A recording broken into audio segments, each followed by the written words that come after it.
is Nadiah binti Fiah and my metric number is A18A0673.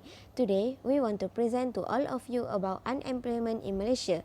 Now, I want to present about part A, background of the country. First, what is unemployment? Unemployment refers to the situation where a member of labor force is without a job but actively seeking a job.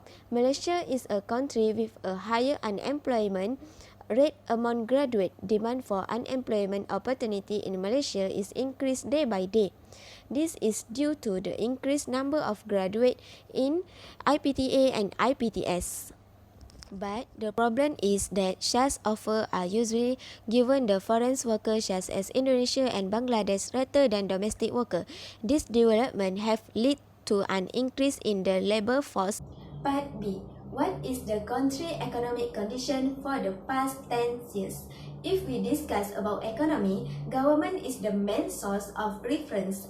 Government need to be proactive in implementing an integrated domestic economic stimulus package immediately to help address the increasingly challenging economic environment. In 2009, the unemployment rate was estimated to increase from 3.2% in years 2007 to 3.7% in years 2009. August 2012. The unemployment rate accounted for 2.7% of the total Malaysian population. For years 2015, the country unemployment rate increased to 3.1% from 2.9% the previous year. It is also expected to continue to grow to 3.3% in years 2019. That's all from me. The next point will be discussed by my friends. Thank you. Good day, madam. My name is Suri. My matric number is A18A0813. Now, I would like to continue the answer for question B. According to the survey conducted by JobStreet, a Malaysian employment agency in 2005, the survey shows that the key problem faced by employees in recruiting fresh graduates were poor command of English, which is 56%, weak character, attitude or personality with 37%, wage demand with 33%, irrelevant degree or job with inconsistency of 30%. So, this demonstrates that most Malaysian students are unlikely to have implaceability skills that potential employers want. So, according to the survey which has been done, university students must work to gain a respectable job on their position. As a result, fresh graduates were pressured to pursue jobs further afield and appear to approach to be choosier in selecting their candidates for vacancies. Thus, fresh graduates forced to search for work further afield and tend to approach smaller organizations. It will increase fresh graduates' difficulties in looking for work in the future, thus raising employment among graduates. According to the report conducted by Chow for Tang in 2009 on inflation, there is a major connection with unemployment and the level of crime. This shows that in Malaysia, inflation and unemployment plays an important role as drives of criminal movement. My name is Nurarissa binti Norasiki alias Afandi. My part is impact employment to the economy. First, economy loss for society. High employment indicate that the economy is operating with limited and efficient capacity. Economic loss involves many industries using scarce resources to meet their needs by using unlimited manpower. If more manpower is available and used, then more needs and desires can be met. Every year, the economy produces a number of goods and services. This can lead to isolation and difficulties in integrating youth and unemployment into society. Increased employment in the community can have a negative effect on the economy and increase social problems. Second, individual hardship. Employment can be defined for individuals who want to work but often do not have the opportunity to experience work. Employment intensifies the struggle of individual by causing problems such as health problems, especially financial problems. For example, if an individual loses his job immediately, it will drastically change the lifestyle of the individual, such as daily spending and so on. Hi, my name is Shafiqa Alia binti Rozmi. Want to present about the effect unemployment to the economy. So, based on article that we have studied, there was the individual named Ranjit, which is in 2009, mentioned that contributing factor to an employment problem among Malaysian graduates is quality graduates. So graduates have trouble finding place in the world of work because they are unable to complete and fully commit a job in term skill and qualifications. So the effect unemployment to the economy. So the first point is output produce less than potential output, which is increasing unemployment rate over time. The country's output cannot reach maximum output target set an early stage. Country's income potential and standard of living will decline immediately, and output cannot be delivered on target because many employers reduce operating costs by retiring workers at their own expense without prior notice. And employment impact economy of country's income tax has been reduced. So the second point is social problems. Current environment such as rising cost of living and inflation makes difficult for unemployed, like graduates, to secure sustainable sources of income.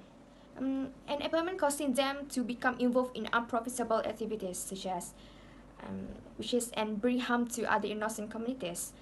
Example, employment engage in illegal activities to make easy money, which is they sell drugs, breaking into house, abductions and robberies, and so on. So the third point is individual effects. Individual will lose their job skills and cause human capital loss, especially graduates that they learn when be students that have been lost for too long to use in certain fields. It can lead loss self-esteem, frustration, a change of attitude, as often negative when it comes to a loss of income and self-esteem. And people who are unable to meet their financial obligations will create the disappointed among family members because they feel that they don't have the responsible to their parents will give the financial the access to it. And employment lost trust to government and administrations because they feel that injustice, and this lead to political instability. However, we feel that all graduates, regardless of whether they qualified, should be provided with job opportunities. If they are not given job opportunities, how do they want to get experience and unleash their talents? Because skills in all of these areas can be acquired by graduates once they have been granted employment opportunities in their respective fields. So that's all from me. Thank you. Hi, my name is Nadiah Mohan and my matric number is A1880072. The number of unemployment rates are getting higher day by day, and most of the fresh graduates and workers are not getting the job. Economic policies are being practiced in Malaysia in order to solve the problem. And one of the main economic policies which is being practiced in Malaysia is official retirement age. This can be proven when the retirement age for an employee is at 60 years old. This is important so that they can provide job opportunities for the young generation from being an employee and generate new sources of idea to increase economic growth as well. Those old workers which has retired, whether from private sector or government sector, can use their experience and knowledge to become one of the CEO in a company, or they might open a business in order to generate their own income. And next economic policies which is being practiced in Malaysia is labor market information. It is important to provide information about the job, skills and availability of the workers.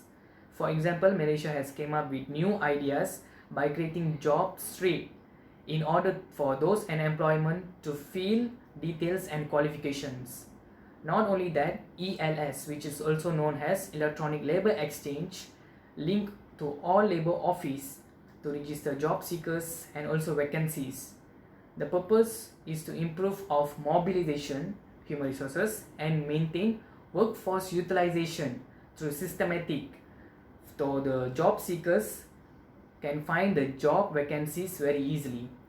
The third will be the One Malaysia Training Schemes, which also known as SLIM. It's a program which assists unemployment candidates to increase the chances of unemployment by engaging their skills, knowledge, and technical capability. This training gives opportunities to enhance employees' ability and gain employment in collaboration of GLC and CSR. The companies provide training and job placement for graduate who is needed. For example, company which is involved in giving training is like Telekom Malaysia, Kencana, and Tabung Haji. Thank you so much. Okay, I will continue to explain about two more economic policy being practiced in the country to reduce unemployment. Okay, the fourth policy is fiscal policy. Fiscal policy can decrease unemployment by helping to increase aggregate demand and the rate of economic growth. Fiscal policy implies that the government modify its unemployment levels and tax rates to watch and influence nation's economy. Okay, it is the sister strategy to financial policy that a financial situation influence a nation monetary resource. Economic policy theory states that economic productivity levels are often influenced by government through increasing or decreasing tax levels and public underpayment. So government will increase its spending and cutting tax. Lower taxes rate help to increase consumption and lead to higher aggregate demand. When AD is increased, real GDP will increase too. If firms produce more, there will be more demand for workers that can help to reduce unemployment. Okay, my last point for policy is monetary policy. Monetary policy consists of management of cash offer and interest rates aimed toward achieving economic objectives like dominant inflation, consumption, growth, and liquidity. Monetary policy would involve cutting interest rates in order to reduce unemployment. This kind of policy will cut or decrease the interest rate of staff. Lower rates decrease the cost of borrowing and encourage people to spend and invest. This will increase the aggregate demand and also help to increase GDP. Besides, it will reduce unemployment issues. Economic is important to know the condition of the market, and Malaysia's role in order to sustain the economy is through privatization. Privatization involves the various government interests or investment to the private sector, and main objective is to lessen the financial and administration burden of government and to increase the economic growth as well. For example, Maxis company have been privatized by Binary GSM Sdn Bhd in 2017. This is because to receive a stable and high dividend income. Thank you. Okay, next, Malaysia sustain the economy by doing foreign direct investment known as FDI. It starts with privatization and liberalization program in economic lockdown that shows structural shift toward manufacturing, especially exports. After that, foreign manufacturers interested to locate in Malaysia. For sure, it helps Malaysia to strengthen the economy and private sectors as well. FDI gives Malaysia so much experience, and it also encourages Malaysia to invest in other countries as well.